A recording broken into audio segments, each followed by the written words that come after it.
오늘 우리 계시는 하나님의 말씀은 히브리서 11장 13절부터 16절까지의 말씀입니다. 신약성경 365면에 있습니다.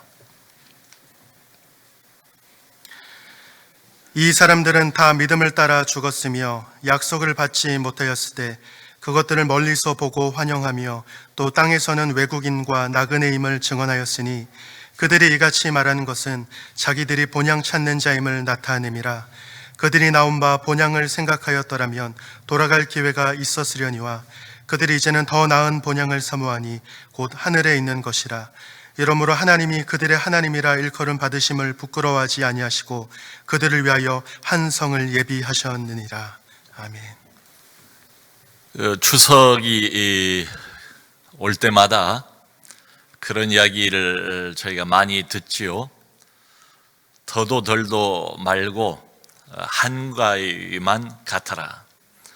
1년 중에서 가장 풍성한 계절, 온갖 노력과 땀의 결실을 거두는 수확의 계절, 또 기쁨의 때가 바로 한가위 명절입니다.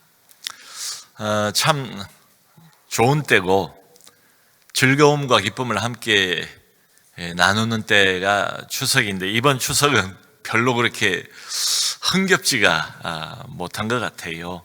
여러분들이 다 아시는 것 같습니다.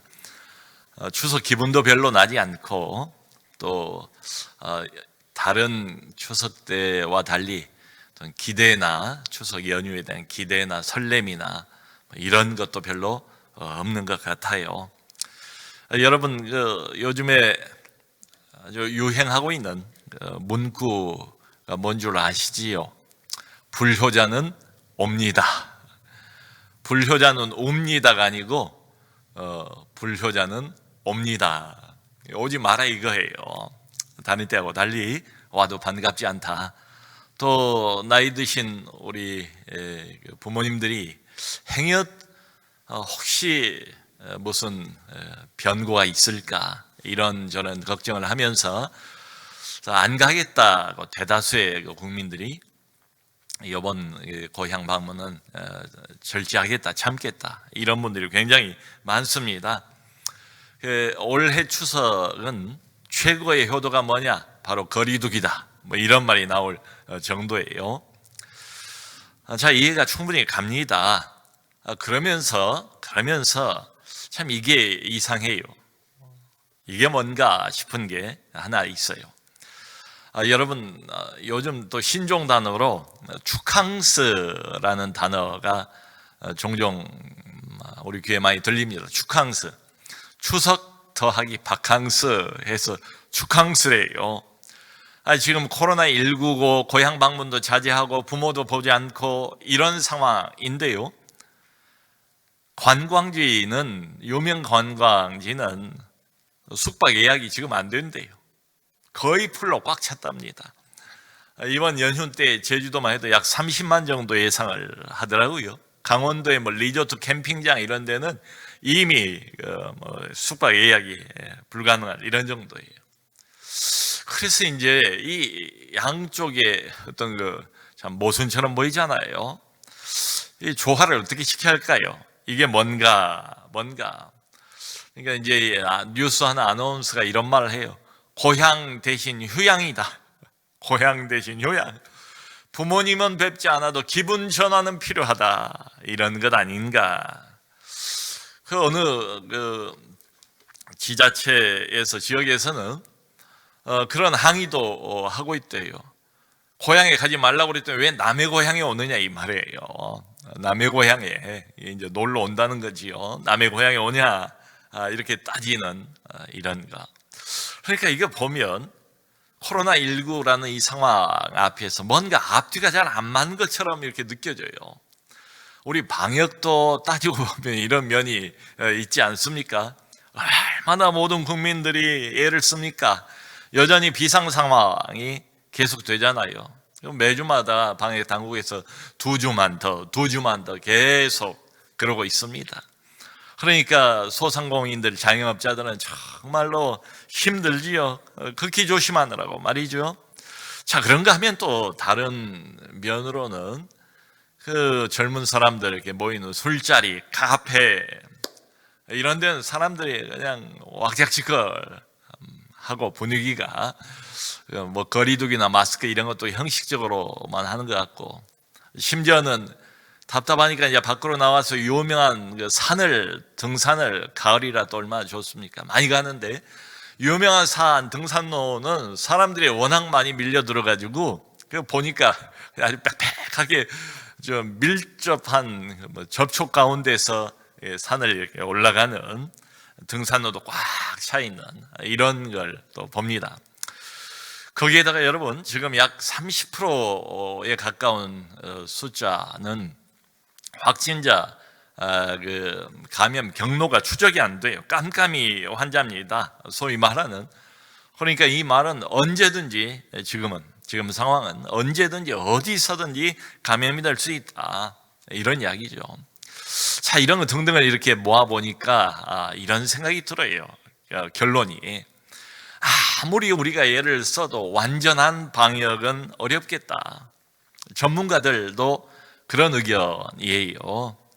코로나19를 줄이는 게 관건이지 완벽하게 이것을 막아내거나 퇴치, 이건 불가능하다.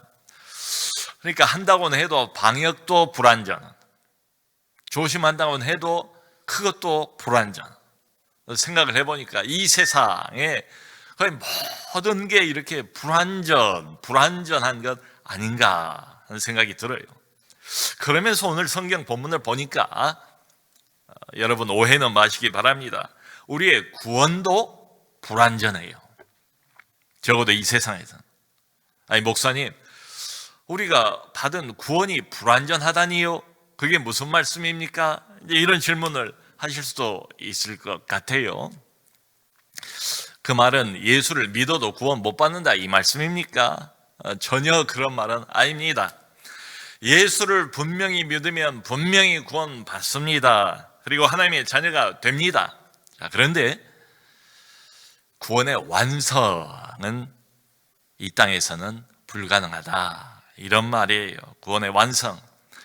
그것을 오늘 본문 13절을 보면 이렇게 표현을 했어요. 약속을 받지 못하였으되, 약속을 받지 못하였으되. 하나님의 자녀들입니다. 하나님 백성입니다. 약속을 받지 못했대요. 자, 이 말을 번역을 이것보다는 조금 다르게 했어야 돼요. 이 말을 오해하시면 안 돼요.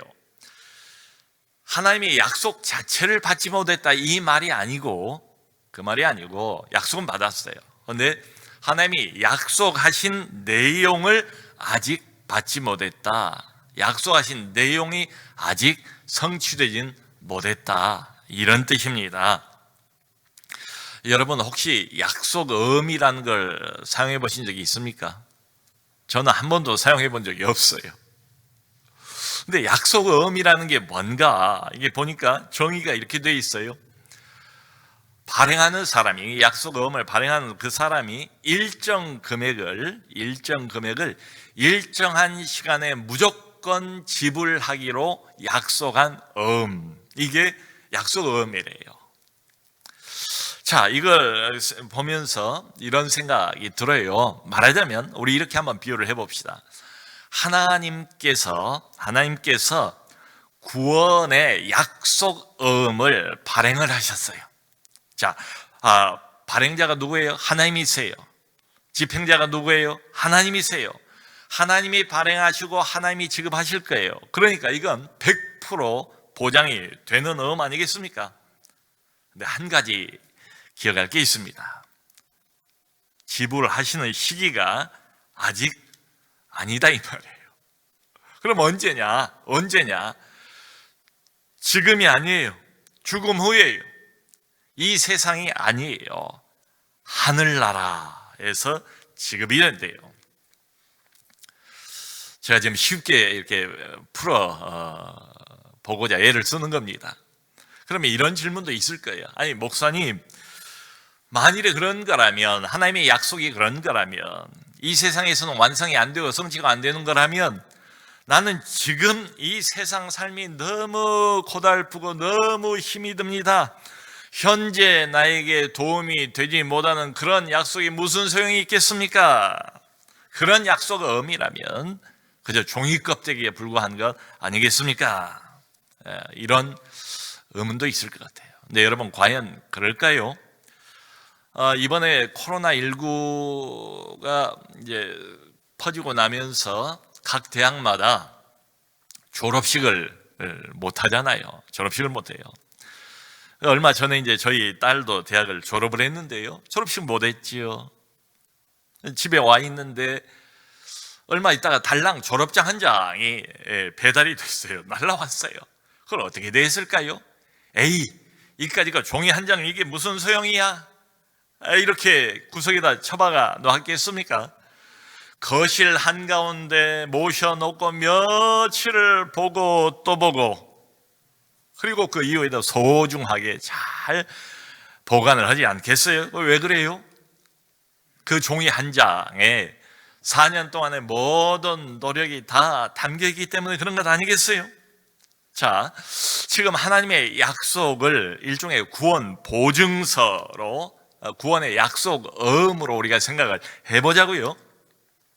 하나님의 이 구원 보증서를 손에 받아 들고 있는 사람들이 바로 우리들입니다. 여기 히브리서 11장은 소위 말하는 믿음장입니다. 하나님의 약속음을 손에 받아 든 사람들, 믿음의 사람들, 여기 다 소개가 돼 있어요. 위로 올라가면 아벨부터 시작을 합니다. 아벨, 에녹, 노아를 소개를 해요. 그리고 이어서 이스라엘의 족장들은 아브라함, 이사, 야곱을 아주 집중적으로 자세하게 언급을 해요. 그리고 이어서 구원자 모세와 또 12사사들을 여기 쭉 소개를 하고 있습니다. 이 사람들이 다 믿음의 사람들이에요. 근데 특징이 뭐냐? 공통적으로 다 약속만 받았대요. 성취는 경험하지를 못했대요. 자, 그러면 이 사람들이 어떻게 살았는가? 약속만 받고 이 땅에서 성취는 절대로 경험을 못 해본 이 사람들, 에이, 약속 성취도 안 될까? 시시하게 생각했는가? 현실에서는 이 약속이 그러므로 별 효용 가치가 없기 때문에 이 약속을 무시하면서 살았는가? 전혀 그게 아니지요. 여기 13절을 보면 이렇게 말합니다. 그것들을 멀리서 보고 환영하며, 하나님의 약속의 내용들을 멀리서 내다보고 환영했대요. 기뻐했대요. 그러니까 앞으로 하나님께서 반드시 지급해 주실 이 구원의 약속의 이 내용을 멀리서 바라보고 앞으로 이루어질 성취를 내다보면서 기뻐했다. 아직은 아니에요. 지금은 아니에요. 근데 반드시 그날이 올 것을 믿고 살았다, 이 말입니다. 그러므로 약속만 받고 성취는 경험을 못했지만 불평하지 않았다, 원망하지 않았다, 오히려 기대와 소망 가운데 기뻐하면서 살았다, 이런 이야기입니다. 그 요한복음 8장 56절을 보면 예수님께서 비슷한 이런 말씀을 하세요. 아브라함에 관해서 너희 조상 아브라함은 나의 때 볼 것을 즐거워하다가 보고 기뻐하였느니라. 유대인들에게 하는 말이에요. 너희 조상 아브라함은 어떤 줄 아느냐? 약속의 성취를 보지는 못했지만 앞으로 메시아가 나타날 것을 내다보면서 나의 때 올 것을 보고 기뻐하였느니라. 여러분, 아브라함이 무슨 약속을 받았죠? 내 씨로 인하여 천하 만민이 복을 얻을 것이다. 하나님의 그 약속, 아브라함이 고난을 경험을 하면서 점점 그 약속의 의미가 뭔가를 분명하게 깨달았습니다. 언젠가는 내 혈통에서 온 세상을 구원할 메시아가 나타날 것이고 온 세상 만민을 축복할 축복의 통로가 될 그런 사람이 일어날 것을 내다보고 그것을 믿고 기뻐했다, 이 말입니다. 자, 그러므로 사랑하는 성도 여러분, 여기 히브리서 11장 우리가 늘 모범으로 삼고 있는 믿음의 사람들의 이 광야 세상 특징이 뭔가? 고달픈 인생길을 다 살았어요. 이 사람들도 보면 고생 많이 하면서 살았습니다. 그런데 특징이 뭐냐? 이거 하나를 가지고 살았대. 내가 사는 이 세상이 끝이 아니다, 전부가 아니다. 하나님의 이 약속이 반드시 완성되는 때가 온다. 이걸 믿었대요. 소위 천국신앙, 흔히 말하는 내세신앙. 참 아쉬워요. 요즘 이 교회를 나오면서도 천국신앙, 내세신앙, 이걸 동화 속의 무슨 이야기, 신화 속에 존재하는 무슨 이야기처럼 생각하는 사람들도 있지 않을까. 천국 좋고 내세 좋은데 너무 막연하고 실감이 잘 안 난다 이거지요. 그저 이런 이야기는 과거에 못 먹고 못 살던 그런 시절에나 해당되는 이야기지, 삶의 위안이 별로 없을 그런 때나 해당되는 이야기지. 한마디로 그때 그 시절 이야기지, 지금 우리에게는 별로 해당이 안 되는 이야기예요. 예수, 천당, 그거야 일제시대 그 어려움 때를 살아갔던 최건능 목사님 같은 이런 사람들에게는 해당되는 이야기지. 하면서 이 내세나 천국의 이야기를 뭔가 현대 크리스찬에게는 관계가 없는 고리타분한 이런 이야기처럼, 고리타분 기독교, 아주 오래 찌들은 냄새가 나는 그런 기독교 정도로 생각을 하고 있는 것 아닌가. 젊은 사람들이 고전 잘 안 읽을 것 같아요. 그런데 고전이라고 그러니까 좋은 책 아닙니까? 고전이라고 해서 읽기는 읽지만 재미는 없고 와닿는 것은 없는 것처럼 천국에 대한 이야기나 내세에 대한 이야기가 그런 것 아닌가. 자, 여러분, 그런데요, 내가 느끼지 못한다고 해서 그게 실제가 아닐까요? 그러면은 여러분, 숨 쉴 때마다 산소를 느낍니까? 햇빛을 쬐일 때마다 자외선을 직접 느낍니까? 그걸 못 느낀다고 산소가 없습니까? 자외선이 없습니까? 산소가 부족하면 숨이 답답해지고, 바깥에 나갔다 오면 얼굴이 타고 이런 걸 보면 분명히 존재하잖아요. 천국과 내세가 내게 안 느껴진다고 해서 없는 게 아니다, 이 말이죠. 여기 오늘 성경에 나와 있는 이 믿음의 사람들 모두는 다 공통적으로 천국, 내세를 확신을 했대요. 그것만이 아니에요. 성경을 보면 그 내세 신앙을 따라서 현재의 삶을 조절하면서 살았대요. 그러니까 이게 이 사람들의 삶의 비결입니다. 이 사람들의 신앙의 핵심이에요. 천국에서의 영원한 미래가 현재를 어떻게 살 것인가를 결정했다, 이 말이에요. 나하고 상관없는 이야기가 아니라. 13절을 보면 그래서 이렇게 나와 있습니다. 그들은 자신들이 이 땅에서 외국인과 나그네일 뿐임을 스스로 고백하였습니다. 14절, 그들이 이렇게 말하는 것은 자신들이 진짜 고향, 즉 본향을 찾는다는 것을 보여줍니다. 여러분, 아브라함은 하나님이 주신 그 땅 가나안에 살면서도 자신을 나그네와 같은 자다, 이렇게 묘사를 했어요. 야곱은 어떻습니까? 바로왕 앞에서 야곱이 그런 말을 하지 않습니까? 자기는 이 세상을 130년 살았지만 이 땅에서 자기의 인생을 나그네 길로 묘사를 하고 있어요. 나그네라고, 나그네.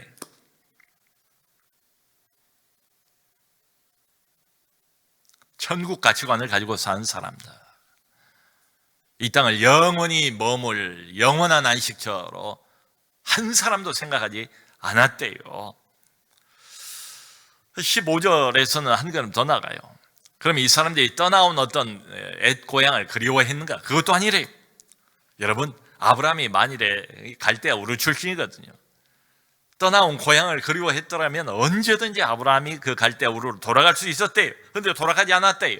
그 이유는 뭔가 하면 16절에 더 나은 본향을 사모하기 때문이었는데, 곧 하늘에 있는 고향을 사모해왔기 때문이다. 하늘에 있는 고향, 더 나은 본향을 사모했대요. 그리워했대요. 늘 그쪽에 시선을 두었대요. 이 땅의 어떤 옛 고향이 아니란 말이죠. 사랑하는 성도 여러분, 아브라함의 후예인 우리들은, 예수 믿는 사람들은 바라보는 데가 바로 이 땅이 아닙니다. 하늘입니다. 영원한 고향이 따로 있어요. 기준이 이 세상이 아니에요. 하나님 나라가 기준이에요. 이 땅을 살아가면서도 세상 사람들과는 다른 목표를 가지고 살아가요. 그래서 이 땅에서는 자기들이 외국인이라고 그랬잖아요. 나그네와 같다고 그랬잖아요. 아무리 돈을 많이 벌어도 어떤 지위에 있어도 무슨 일을 해도 그건 지위하고 상관없어요. 소유하고 상관없어요. 모두가 다 하나님의 백성들은 근본 신분이 뭔가 하면 이 땅 소속이 아니에요. 나그네예요. 외국인이에요. 다른 목표예요. 다른 가치관을 가지고 살아요. 다른 기준을 가지고 살아요. 다른 삶의 의미를 추구하면서 살아가는 사람들이다, 이 말이죠. 그게 믿음의 사람들입니다. 제가 최근에 우리 교회에서 후원하고 있는 어떤 선교사님 편지를 받아서 읽어보았습니다. 중앙아시아에서 어떤 나라를 좀 열심히 섬기고 계신데요. 이분이 최근에 본인뿐만 아니라 사모님 그리고 세 자녀의 코로나 양성 판정을 받았어요. 어떻게 해서 이렇게 됐는가 편지를 읽어보니까 함께 사역하는 동료 선교사가 열이 많이 나고 몸이 무척 아프고 병원을 가야 하는데 운송 수단이 마땅치가 않아요. 병원까지 1시간 반을 가야 되는데 왔다 갔다 3시간인데 근데 유일하게 차를 가지고 있는 사람이 자기라 대충 짐작은 했지만 기도하면서 결정을 하고 이 선교사님을 모시고 병원까지 갔다 온 거예요. 그 선교사님 역시 코로나 중증으로 지금 고생을 하고 계시고 말이죠. 그러면서 이제 감염이 됐는데 차량으로 이분이 섬긴 거예요. 근데 언뜻 생각해 보면 안 믿는 사람 같으면 괜히 했다 후회해도 될 것 같고 재수없게 내가 걸렸다 이런 생각도 할 수가 있을 텐데 다른 가치관 또 다른 기준을 가지고 살아가는 사람 어떻게 이 일을 받아들이는가 그게 참 저한테 많이 와닿았어요. 제가 한번 인용을 해볼게요. A국의 수많은 사람들이 겪고 있는 아픔과 두려움이 그래서 우리의 것이 되었고 눈높이를 정확히 함께 할 수 있는 상황이 된 것입니다. 중략하고 이제 이 상황을 겪으면서 어떻게 어떤 마음으로 섬겨야 할지 준비시켜 주신다는 생각에 감사함이 있습니다. 여러분 어떻게 생각하십니까? 자기만이 아니고 가족 전체가 아이들까지 어린 아이들까지 코로나 양성 판정을 받았어요. 거기에 대한 반응이 좀 특별하지 않습니까? 감사가 있대요. 이 나라도 의료시설이 매우 열악하고 뭐 대책이 없어요. 그걸 검사할 수 있는 병원도 1시간 반 떨어져 있으니까 오죽하겠어요. 근데 많은 환자들이 나오고 불안과 공포에 시달리고 있고 그런데 저들의 아픔이 비로소 나도 이제 코로나 걸렸으니까 우리의 것이 됐다. 우리의 것이 됐다. 선교사지만 선교사는 괜찮고 거기 현지인들은 계속 코로나 걸려서 넘어지고 죽어나가고 힘들고 이런 게 아니고 비로소 그 고통이 아픔이 두려움이 우리 것이 됐다. 눈높이를 정확하게 그 사람들과 같이 할 수 있게 되었다. 그래서 좀 더 효율적이고 효과적인 사역을 하나님께서 이렇게 준비시켜 주셨다 라고 생각이 되어서 이 사람만이 그런 게 아니고 편지를 이렇게 자세히 읽어보니까 가족 모두가 오랫동안 함께 기도하고 함께 마음을 나누던 터라 모두가 다 감사함이 있습니다. 감사함이 있습니다. 참 이거야말로 세상 기준과 다르지 않는가? 이거 하늘나라 기준 아닌가? 세상 가치관이 아니라 하나님 나라의 가치관을 가지고 살아가는 믿음의 사람들의 한 단면을 보는 것 같습니다. 그러면서 이 선교사님이 그 편지에 그 유명한 짐 엘리엇 선교사님의 한 글귀를 인용을 했어요. 영원한 것을 얻기 위하여 영원하지 않는 것을 버리는 사람은 결코 바보가 아니다. 이 짐 엘리엇 선교사는 여러분들이 잘 아시는 선교사일 겁니다. 미국의 유명한 휘튼 대학을 수석으로 졸업하고, 그리고는 오랫동안 꿈꾸었던 선교, 다른 4명의 동료들과 함께 에콰도르의 아우카조가 식인 부족으로 알려져 있습니다. 그때만 해도 여지없어요. 아무도 못 들어가요.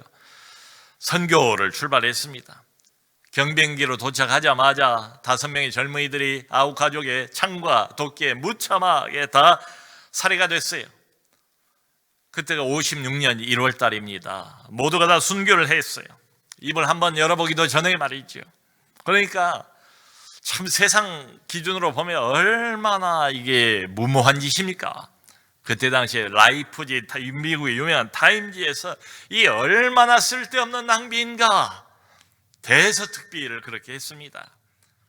근데 거기에 대한 해답은 짐 엘리엇 선교사가 22살 때에 자기 일기에 쓴 내용에 나와 있습니다. 해답이 영원한 것을 얻기 위하여 영원하지 않는 것을 버리는 것은 결코 바보가 아니다. 영원한 것을 얻기 위하여, 그게 목표예요. 그걸 바라보는 거예요. 이 세상이 아니고 세상을 뛰어넘어서 영원한 나라, 영원한 약속의 완성과 성취, 그 영원한 것을 얻기 위해서 이 땅에 그 무엇이든지 영원하지 않는 것을 버리는 사람은 결코 바보가 아니다. 자신의 말대로 영원한 고향을 바라보면서 짐 엘리엇 선교사는 산 거죠. 불과 28의 짧은 인생이었지만 말이죠. 여러분, 오늘 본문 성경을 보면 이렇게 살아가는 하나님의 자녀들을 하나님은 자랑스러워 하신대요. 저들의 하나님이라 불리우는 것을 부끄러워하지 않으신대요. 예수님이 그런 말씀하시죠. 너희가 내 이름을 부끄러워하느냐? 그러면 하늘나라에서 나도 너희들을 부끄러워할 것이다.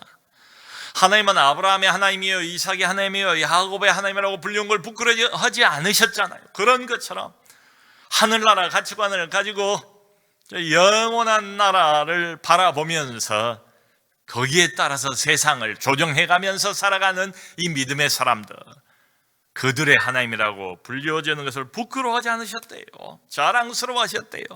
그뿐만이 아니라 바로 이 사람들을 위해서 하나님께서 한 성을 예비해 놓으셨는데 하나님이 손수 만들어 놓으신 하늘의 도성이다. 16절에 하늘의 도성이다. 사랑하는 성도 여러분, 누구는 좀 빨리 가고 누구는 좀 늦게 가고 이런 차이만 있을 뿐이죠. 우리 모두가 다 바로 이쪽으로 가는 순례자들입니다. 하늘의 도성, 우리의 영원한 고향, 거기가 바로 우리의 갈 곳이에요. 지금 코로나19 때문에 이번 추석은 부모님 뵙기도 어렵고 고향집 방문도 자제해야 됩니다. 고향길이 막혀 있어요. 그런데 성경을 보면 하늘길은 활짝 열려 있다. 활짝 열려 있다. 이걸 기억합시다. 짐 엘리엇 선교사의 아내가, 이분도 참 책을 많이 썼어요. 대단한 분이에요. 엘리자벳 엘리엇인데요. 엘리자벳 엘리엇. 남편을 잃었을 때가 결혼 3년째였어요. 10개월 전에 딸 하나가 있었습니다. 당시에. 이 사람도 선교사예요. 남편이 죽고 난 뒤에 3년 뒤에 그동안에 이제 간호사 또 준비를 했어요. 그 사람들 섬기기 위해서 준비를 해가지고 공부를 해가지고 3년 뒤에 남편이 죽임을 당한 다른 선교사의 사모들과 함께 아우카 부족을 다시 찾아가지 않습니까? 그리고는 온갖 사랑의 헌신을 몇 년을 감당을 합니다. 결국은 이 사람들의 사랑의 헌신에 그 부족 전체가 큰 변화를 가져오지 않습니까?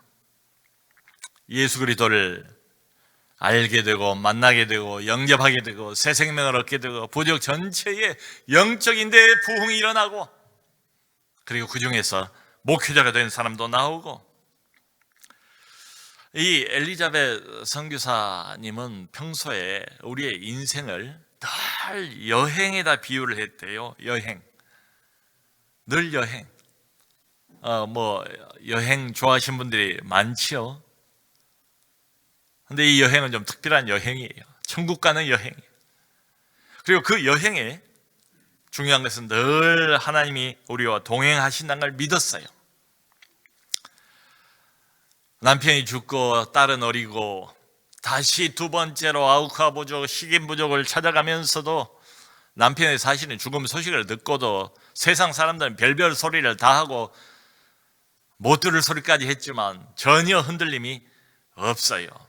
이 엘리자벳 선교사 이야기를 이렇게 쭉 보면, 그리고 평생을 남편이 못한 그 일을 이어서 하면서도 남편처럼 영원한 것을 추구하면서 살았습니다. 사랑하는 성도 여러분, 고향, 추석, 부모님 오랜만에 뵙는 거, 내년 되면 또 추석이 또 오겠죠. 그럼 또 고향, 추석, 일가 친척 만나고 형제들 오랜만에 만나고, 몇 번을 앞으로 반복할까요? 이 광야 세상을 살아가면서 몇 번을 더 같은 고향 방문이 가능할까요? 죽을 때까지 가능하겠죠. 그런데 오늘 이 히브리서 11장 믿음의 사람들이 어떻게 살았는가, 무엇을 바라보며 살았는가, 시선이 어디에 고정되어 있었는가, 이 땅 살면서 하나님을 믿는다고 믿긴 하면서도 온갖 고생, 온갖 어려움들, 극적인 어려움, 생각 못한 여러 어려움, 인생의 변수들 다 만나고 경험하고 아픔과 고통 한복판을 통과하고, 그러면서 이 사람들은 도대체 무엇을 붙잡고 살았는가? 영원한 고향, 이 세상 지나고 난 뒤에 하나님의 약속이 완성되고 이루어질 영원한 그 나라, 거기에 늘 시선이 머물러 있었다, 이 말이죠. 하나님의 말씀입니다. 천국은 사람이 만들어내고 사람이 자기 머리로 상상해서 꾸며놓은 이야기거리가 아니라 이 말이죠. 구약의 성도들도 신약의 성도들도 마찬가지예요. 신약 어디를 뒤져봐도 항상 하는 이야기가 우린 나그네다, 세상은 광야 세상이다, 영원 무궁토록 이 세상에 머물 것처럼 생각하지 마라, 영원한 전 나라를 위한 준비 여행 기간이다, 이런 이야기를 반복해서 하고 있지 않습니까? 고향 방문을 하지 못하는 지금 이때에 영원한 고향을 우리가 한번 생각해 봅시다. 우리 인생이라는 게 뭔가 이렇게 보면 우리 인생은 딱 한마디로 저 영원한 고향을 향해서 가고 있는 나그네 여행길이다. 저 영원한 하늘 본향, 하늘 고향을 향해서 한 걸음씩 한 걸음씩 나이는 먹겠지요, 어려움도 당하겠지요, 가끔 가다가 기쁨도 있겠지요, 또 많은 고통과 슬픔이 있겠지요. 그럼에도 불구하고 우리가 향하고 있는 목적 지점은 변함이 없어요. 저 영원한 하늘 본향을 향해서 한 걸음씩 걸어가고 있는 나그네 여행길. 모쪼록 우리가 떠나온 고향을 이번 추석 때는 방문하지 못합니다. 그러나 성경이 우리에게 말하고 있는 이 고향, 우리의 믿음의 선배들, 믿음의 사람들이 그렇게 알고 그렇게 믿고 그렇게 세상의 어려움을 이기면서 살아갔던, 붙잡고 살았던 그 영원한 고향 하늘 본향을 진심으로 사모하고 믿음으로 하나님과 함께 동행하는 우리 모두가 될 수 있기를 주님의 이름으로 축원합니다.